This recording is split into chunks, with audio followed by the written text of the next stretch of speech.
Hello and welcome to the Divorced Dadvocate, where we help dads create a healthier and less traumatic divorce. My name is Jude Sandoval and I am your host. Today we are going to be talking about perseverance, and I have got the most amazing guest to share with us his story today. But before we jump into that, two brief show notes. The Dad's Divorce Blueprint class started just yesterday, but we still do have some room. So jump on over to dadsdivorceblueprint.com and check that out. We'd love to have a couple more men involved in that. And the divorce quiz is still going on at thedivorcedadvocate.com. Check that out. It's also a great tool to help you gauge where you're at in your divorce compared to others who have gone through it. So a couple more resources for you out there. Please take advantage of them. All right. My guest today is a former Mr. Universe. Yes, a former Mr. Universe. He went from being a teacher making $12K a year to a millionaire, to losing it all and living on credit cards, to going back to being a multi-millionaire. And I shouldn't say back to, but earning, earning back and persevering back. So, and he is just one of the all-around coolest guys that I have ever met. And so please welcome Brian Peters. Hello, Jude. Pleasure to be here. Yeah, I'm so glad you're here, Brian. And, for a little background to the audience, you and I have done a little bit of work together and some trainings together. And you are a master of many things, as your bio states. You've had, you were a Mr. Universe. You've done some financial planning. You're part of the $1 Million Roundtable for financial planners out there that are listening. And you're a teacher. You've had a phenomenal background and a great story. Share with us a little bit more in detail about that, because I know, and I know what an amazing guy you are. I'd like our audience to know a little bit more about your background before we talk about perseverance. Okay, all right. So as Jude was saying, I was formerly a teacher. Loved being a teacher, hated being poor. So after 5 years in teaching, I left, ran nightclubs for a year or so, and then joined the financial services because I met my then wife and joined in. I found that I had a real knack for it, and actually started at 30 and retired when I was 38, a millionaire. Went to live Portugal by the beach. I've always lived at beaches since then. And after 10 years, as Jude was saying, I became Mr. Universe, which was my main goal. During my journey to my Mr. Universe, I actually snapped my Achilles tendon 2 years before, and my people were sort of writing me off, and I said, well, I'll just do whatever it takes. If I have to do 1,000 rep sets with no weight, then I'll do it. But eventually sort of figured it all out and achieved my goal. Then things didn't go so well, got divorced, and it made Donald Trump's divorce look like a nice barbecue tea party. We had lawyers in 3 countries. I'm sure they got country homes out of us, and literally went from, having the life of Riley to living on credit cards. Then I moved countries when I crossed to Singapore, and 6 years later, retired multi-millionaire. I was actually the #1 advisor on 2 continents, but it wasn't easy. It was, my divorce was pretty traumatic, and it was literally living sometimes hour to hour, let alone day to day. So it's still a journey, so I retired again after 6 years, and then I just travel the world, live on beaches, and then I coach other salespeople to cross the 7-figure barrier. So that's what I do. That's pretty amazing. Now, a phrase you said a couple of times there was, it wasn't easy, or it isn't easy. And in our society these days, everything seems to be structured for, those commercials, the easy button, right? What was it, Office Depot or something, or this is easy, or it's easy. Everything seems to be easy and structured for easy, but persevering through things is not easy. Not for me, it wasn't, and still it isn't to some points. So even though it's been quite a while since my divorce, which was a nightmare, it's still not like in the past, and and it's not easy. When we actually separated and I moved countries to go continent, my strategy for surviving was, as soon as I got up in the morning, I went straight out to work, and I literally worked until I just passed out from exhaustion. And I did that for 2 years. I didn't even open the curtains in the apartment that I was in, and I never even unpacked. I lived out of suitcases because I thought my whole life was just incredibly temporary. So I didn't divorce my wife because I didn't love her. I loved her like you wouldn't believe, but I was just getting nothing back. Mm-hmm. So it's like, it wasn't, oh, I've fallen out of love, I move on. And so, mine wasn't, oh yeah, put it behind you, it's move on and, marry someone else 2 years later, which I don't know how people do that, because I think, well, you couldn't have really loved each other very much, because, I had counseling for a long time, and it was just, it's not, I never found anything easy, and I still don't. I still get flashbacks, still really angry about things. And that's like 10, 12 years later. I have so it's not easy. Yeah. Well, so let's talk about why that's okay though, and why that's a good thing, and how that can be utilized to persevere through stuff. Okay. Because easy, we have this concept of we're striving for comfort.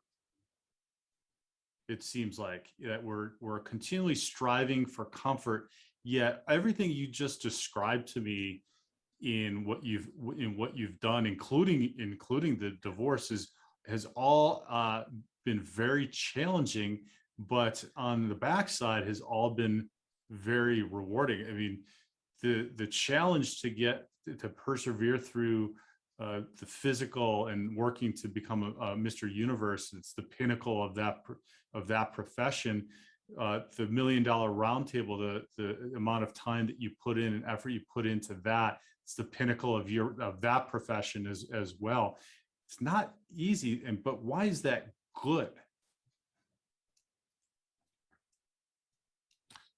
Okay, that's a good question. I think it's, in a sense, what would be easy would be to just sit back and just cave in, right? Which I felt like doing many, many times. In fact, there was a couple of times when I was driving pretty fast and I thought, I really don't want to turn the wheel at this corner. I had a couple of moments where it was just overwhelming for a long time. So I think easy is just giving in. I think sort of trying to make it to the next day. I don't know, I've always been driven type of person, but this was something I couldn't control. So I was learning a whole new skill about things that were not within my control. I mean, I even joined sort of that, what's that one that for divorced people, they go for a weekly meeting. I forgot what it is. We talked about it, Jude, where... the Codependence Anonymous? Yeah. I mean, for the first year, I mean, I literally lived 7 days to that hour of that meeting, because that was how I judged time and surviving, was getting from one meeting. I couldn't miss the meeting. I was always the first there and the last to leave. It was, but it would be easy to give in, and then, I don't know, then the other person wins. And it was just a mental battle the whole time. I've never been someone who really gives up, but this was something that I had no control over. And that was, in my sales career, I've always figured out how to really control my business and, become the number 1 or 2 continents, earning millions of dollars, and 20 to 30 times my teacher salary monthly. But it was like I had control over the whole process. In my bodybuilding, I had control over the whole process. This divorce, and then I had no control. So it was a lack of the control that I was having to really persevere with. And, how do I get tools that help me get through the day? And that was what I was doing a lot of learning with.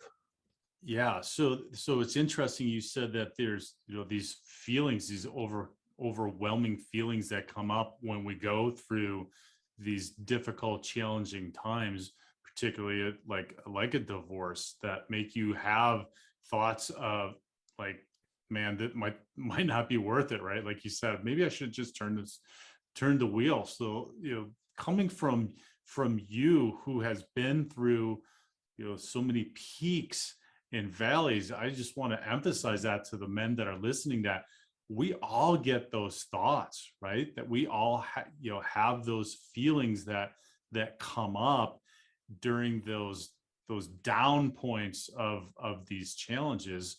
But the other point, the flip side that I want to emphasize to that is there is then a peak, if you will, persevere through that challenge or through that feeling, even if it's just a feeling right now that you're having to work through, just the feeling of depression or sadness or powerlessness or whatever it is, that getting through that and then moving on and persevering, there can be a backside to it, right? Yeah. I think one thing that it took me a long time to learn was when these flashback feelings came up, and they'd be really intense like that, acid burn in your stomach. And what I was always trying to do was shove it away, trying to bury it, trying to get rid of it. And it took me a long time to figure out that I need to actually not do that for a few minutes. So I developed a strategy for not having that momentary fight. So what I did was, and I think I shared this with you before, so what I do is I tend to carry a stopwatch. And what I do is that when I get that gut feeling or that really intense flashback, what I do is I give myself 5 minutes. And in 5 minutes, I'm going to put it to one side. Now, this was quite revolutionary for me, because the more I kept trying to shove stuff away, the more I wanted to keep coming back. So when I sort of said, well, okay, let me sit with you for 5 minutes, and then I'll put you down. That was a big one for me. Actually, that's been something that I've actually transferred over into my business, my new business side, because I'm instead of being in a one-to-one type environment, now I'm in an online world. And again, that's new to me, and I don't have much control. And when I'm trying to figure stuff out and I'm getting stressed, I go, hang on a minute. So I give myself 5 minutes, and then I sort of, okay, and now I'll put that one down, rather than this fighting, trying to fix it, stop it, fix it, and it gets all intense. So I try to reduce that intensity. So that's something that I've got from that. It's that's a coping mechanism. Yeah, that's a phenomenal tip, because when we think of persevering, we think, oh, let's grind through it, right? But you're saying, okay, let me take a moment and truly look at and feel what it is that I'm going through, whatever it might be, and address these feelings, and whatever the situation might be. We're talking in the context of divorce, right? But that could go for anything, right? So to just stop, take that time. Maybe it's not convenient to do 5 minutes at that second, right? But make sure at some point that you do take that time to be in it, because that's going to be a first step to like getting through and persevering. So it's a little bit, I love that, because it's a little bit counterintuitive when we think of persevering, right? Yeah. Instead of just, oh, let's just blast through this, it's like, I sort of likened it to, if you pick up a really hot stone, and that's that flash moment, and you want to throw it away, right? But what I thought, well, if I can hold on to the stone for a few minutes, the stone will cool down. Mm-hmm. So if the stone cools down, then it's not as painful. Right. So that's the sort of psychology that I play with. and that, because I've accepted they're not going to go away. I mean, I'll even wake up having dreamt about my ex, and I'm intense and I'm angry, and then oh, and I forgot to tell you, when I actually when I was working in my different country, he had affiliations to her to my ex-brother-in-law, right? He had this sort of, and it sort of worked out at the time, and yet, but when I came to retire, because I had my multi-millions, he somehow managed to figure out a way to steal $250,000 of my money as I left.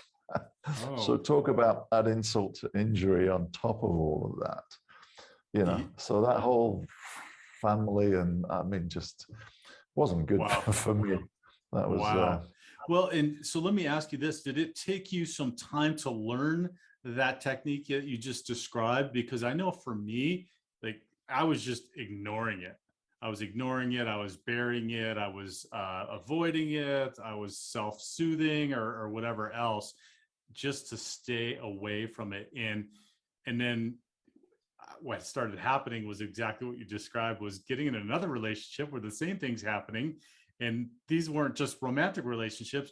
I was carrying on the same behaviors in professional life, romantic life. It's the same, you know, it's the same maladaptive behaviors that weren't serving me because I wasn't paying attention to this. Sorry, yeah. Sorry, I'm not quite sure what you're saying. So the question was, how did you learn that? Did you learn that right away? Was that something that you came to right away, or did you just finally, like I was just beat my head against the wall so many times where, like you said, it's going to keep coming up? Oh, no, it wasn't a fast solution. It was years. I was doing what you were doing, which was, as soon as this flash appeared, I was trying to run as fast as I could the other direction, to run away from it, right? But it sort of ran faster than I did and kept catching me up. So, but I had years of this type of not being able to deal with it. This sort of ongoing pain while I'm trying to obviously create a new life as well, appreciating time's going. But I wasn't someone who's like, okay, put that behind you and then move on.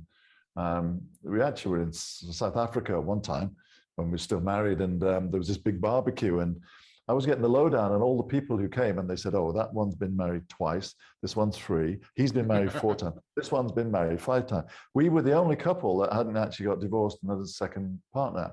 So I said to them, what is it they do? They say, oh, I don't like your hair today. Let's get divorced. I mean, I think there's no love there. I mean, how do you just move on that fast? I could not comprehend it. Right. I can't fathom it. So well, I don't know that any of us want to do it more than one time. And if you've done it more than one time, I can't imagine either. So what can you do though if you don't have that time to sit for 5 minutes in it? Do you have any tips for that?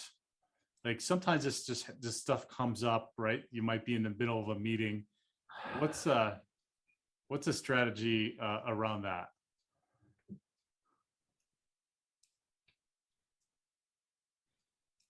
Yeah, that's a good one. I think for me, what's happened, using the 5-minute thing, where I've sort of started to learn that initially there would be that intense feeling, and then I'm trying to run away from it. So when it comes back, it's still in intense feeling stage. It's like a 10 out of 10. But because I know I can sort of bring it down to a 5 or a 4. So if I get one of those flashes at that moment, I think I sort of accept that, I could take that down to a 5 or a 4. So I just have a second feeling. Instead of just trying to blindly run, I monitor it just for a moment and then go, yeah, I can handle you. Okay. I can handle you, but I can't handle you right now. So that's actually helped me in those moments where you don't have 5 minutes. So right. So just take a minute. I think they say emotions last something like 19 seconds. So you're saying just take some time. I don't know. I like to, so I'll go for a walk. That's my thing, right? If I can. But sometimes you can't, right? Like, maybe you just need to go sit in the bathroom for a minute and just try to get through that emotion, but not let it go, right? You got to come back to it sometime. Yeah, I think I saw some programs on TV where people had phobias and fears and really wound them up. And the psychiatrist, what did was actually made them go into that scenario and stay there until the 10 out of 10 intensity reduced a bit over time. So it's actually sitting in the thing that you hate most. So I've been running from it, like you were saying you were doing. I've been running from it for years. Every chance I got, the minute it poked its head up, I was running. So, but I was never dealing with it. I didn't know how to deal with it. So, yeah. So that's, that's the interesting point then, because what I found is it's not necessarily a one-time deal either. Have you found that as well? That's yeah, and I definitely agree with that one. Same thing keeps coming up, and it just, right. And it can be an iteration of it or something else. So it feels like we have this concept in our mind, especially as maybe being high achieving men, that you're going to go through and you're going to do something once and then you're going to conquer it, right? Like you went through and you figured out a way, became Mr. Universe, you became part of the $1 Million Roundtable. But these emotions, this stuff, it's not like you don't get through it literally one way and then you're just done with it and you've conquered it, right?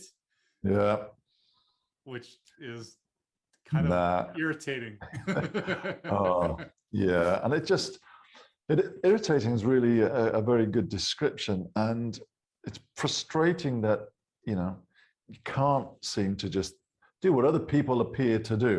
And I think that's one where there's a real false thing where you feel, I felt for ages I was failing. Why have they moved on and I can't? What's wrong with me? Right? And then part of me is going, well, every day I write a gratitude list, I'm the universe, I'm multimillionaire, I have choices, I'm alive, I'm fit and healthy. So I do all of this sort of stuff. But at the time, I was like, oh, this guy, yeah, he's got divorced and he's going to get married. I'm like, what's wrong with me? Why am I such a weak guy? And of course, we all put this mask on in pub. Yeah, we're okay. And we don't want to admit that we're like dying inside. Yeah. And we can't cope. And, we're just mush, and we're trying to portray that we're strong men and all this. So there was that conflict as well, and I didn't like doing that, but that's society, isn't it? We're sort of programmed that, nobody's interested anyway, and half the other people are glad you've got it because it makes them feel better. So, right. but why was I not getting over it like everybody else was doing? What's wrong with me? What's a big thing I kept asking me? Why am I so weak?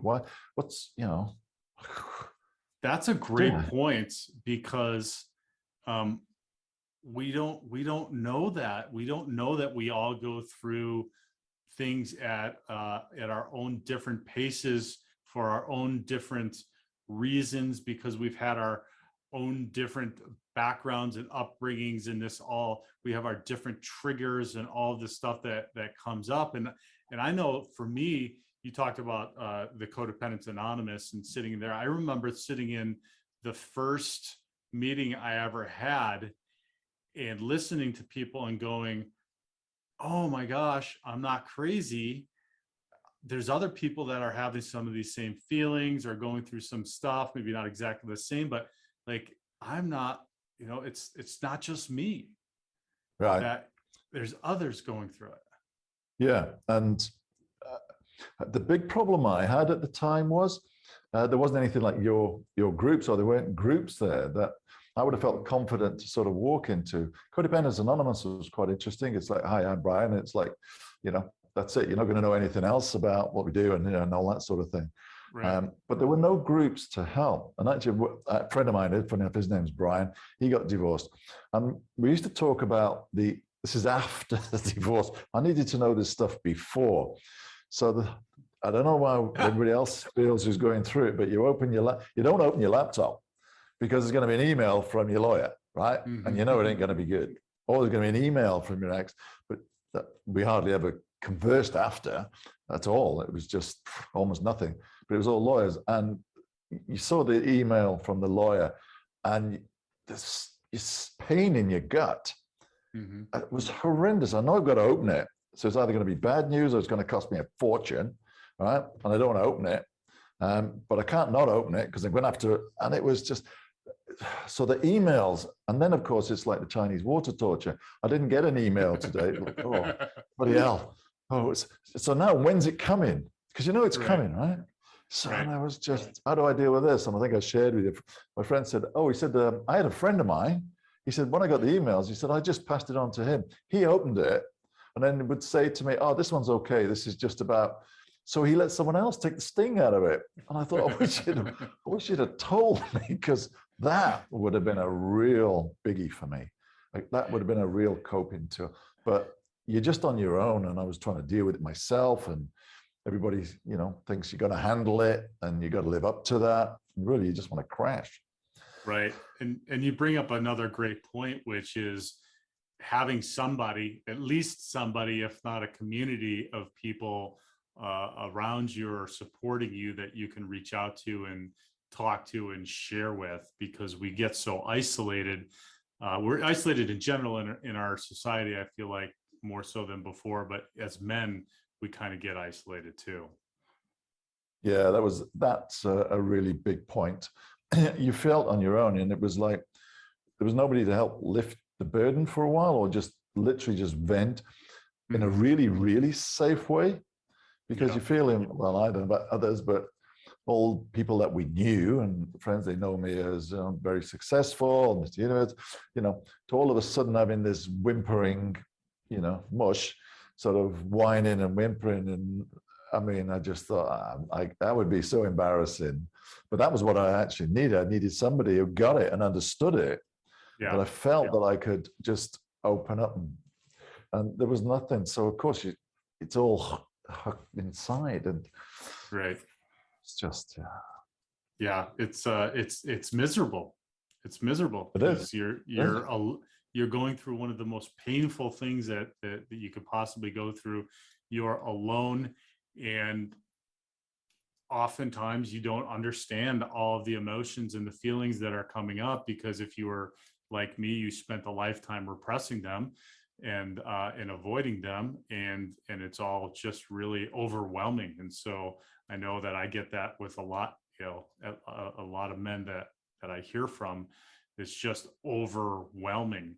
But I do want to, so now that we've made everybody depressed about that, I want to talk about, I want to talk about now that, you know, now down the road. So you've had these ups, you've had these downs, and in the context of divorce, do you see now, do you feel more empowered? Do you feel stronger? You have all this great knowledge that you've given us today, that you've applied to your life. How do you feel now after being down, what did you say, 12, 13 years down the road after this? Well, I'd really like to say I've got it sussed now, and life's a breeze, and I look forward to every day, and everything's wonderful, and I don't get any flashbacks, and I don't get, you know, but that's just not there. Less and less.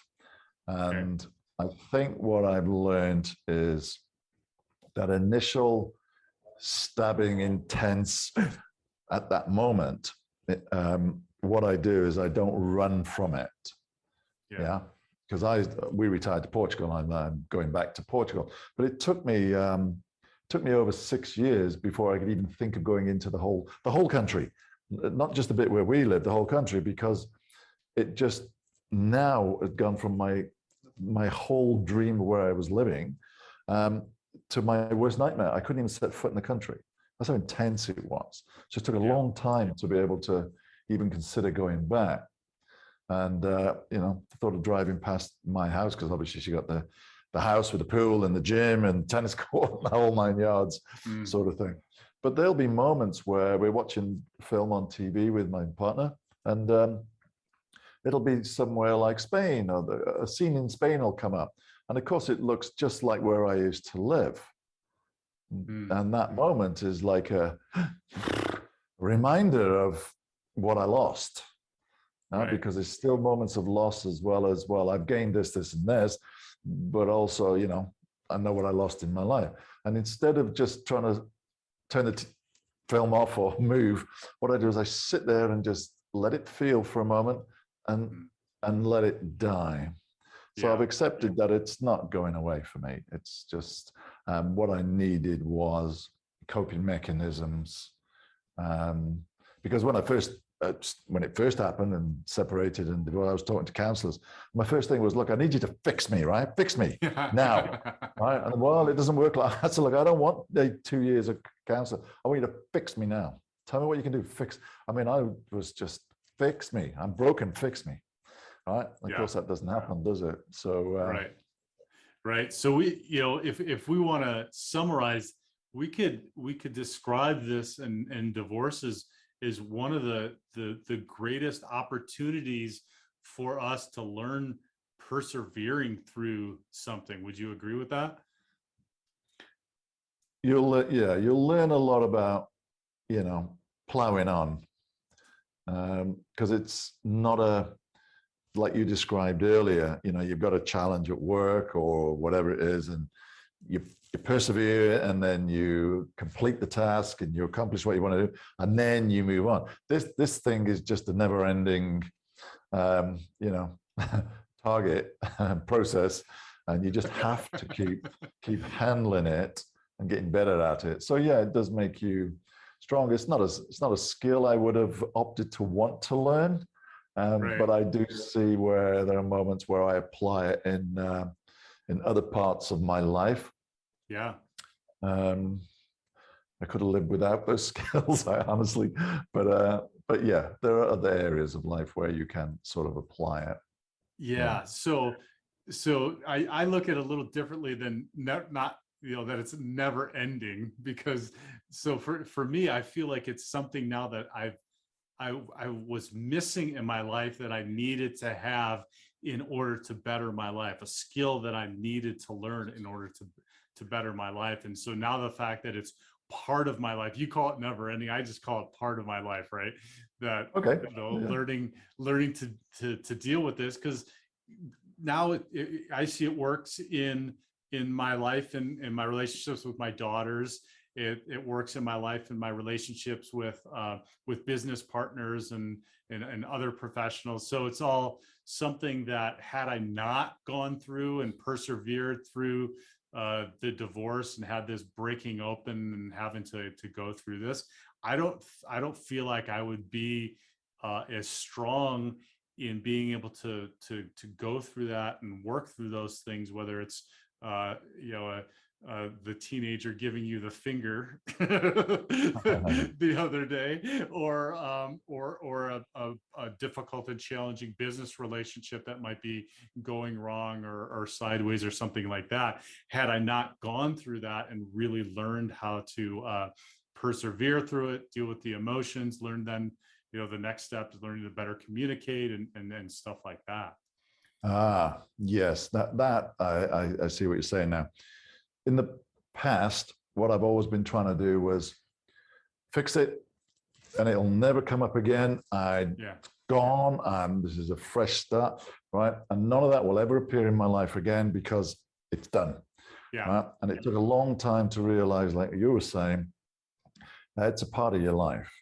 And I suppose in the business side of it, what it taught me was, because when you're in business, things either go great or not so good, and you get that like this, and you want to fix it. What I've learned to do is, when real intense emotions, for whatever reasons, come up, I sort of pause with them, and I don't sort of let it in so deep. So on a business side, if something's going other way, I sort of observe it like as if it's over there now, instead of it's internally part of me. And I go, oh, okay. So I think what it's done for me on that point is I'm less sort of reactive to sort of like, stresses or whatever happens like this. I can pause now, because I've learned to have to pause and go, okay, and let's observe it. Do I really, and not push it away fast, because it's going to come up again.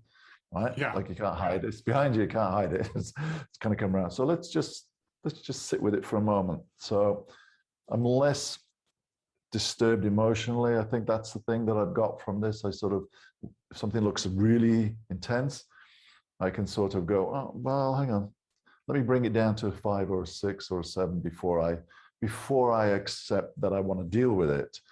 Whereas before you're trying to handle the 10, and of course it's like burning hot. So I just try and let it cool down a bit before I handle it. I think that's what I've got from that helps me, on an ongoing basis.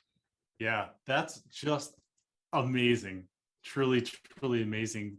And to hear that from you, it just is so inspiring to me, and I'm sure to the men that are listening too, because taking that and having had the massive success that you've had, but then also going through this heart-wrenching, challenging